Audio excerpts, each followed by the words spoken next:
তবলিগের যে শিষ্য মুরব্বীদের যে জামিন, এই জামিনটা বহাল রেখেছে মহামান্য আপিল বিভাগ।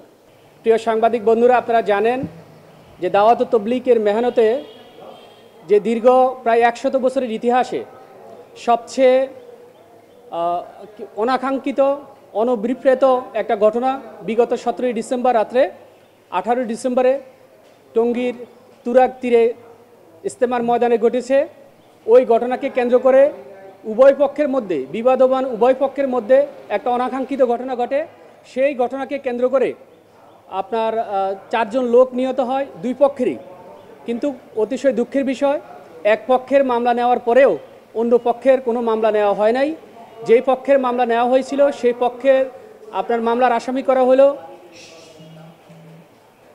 করা হয়েছিল তারা অপর পক্ষের শীর্ষ মুরব্বী। আপনারা জানেন এই শীর্ষ মুরব্বীরা স্ব স্থানে সম্মানিত ব্যক্তি।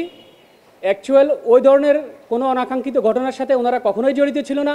তারপরেও যেহেতু মামলা ওনাদের বিরুদ্ধে হয়েছে, ওনারা মহামান্য হাইকোর্টে এসেছেন জামিনের জন্য। জামিন ওনাদেরকে মহামান্য high court till submission of police report পর্যন্ত জামিন দিয়েছিলেন। পরবর্তীতে সেই জামিনের বিরুদ্ধে আপনার গভর্নমেন্ট সরকার পক্ষ এবং পিটিশনার অর্থাৎ বাদী পক্ষ মহামান্য আপিল বিভাগের চেম্বার জাজ আদালতে গিয়েছিলেন, সেখানেও কোনো অর্ডার হয় নাই। পরবর্তীতে এই ফুল কোর্ট হেয়ারিংয়ের জন্য আজকে ছিলেন, ইতিপূর্বে ছিলেন।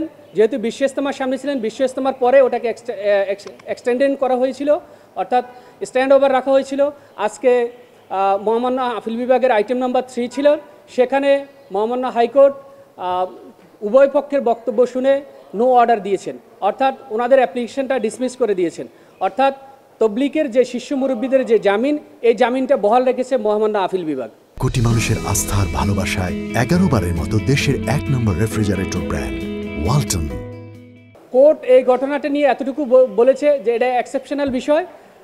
গভর্নমেন্ট পক্ষ বলেছে যে এই ধরনের যদি জামিন হয়ে যায় টিল সাবমিট পুলিশ রিপোর্ট, তাহলে সরকারের অন্যান্য যারা আছেন তারাও এই সুবিধা নেওয়ার চেষ্টা করবেন।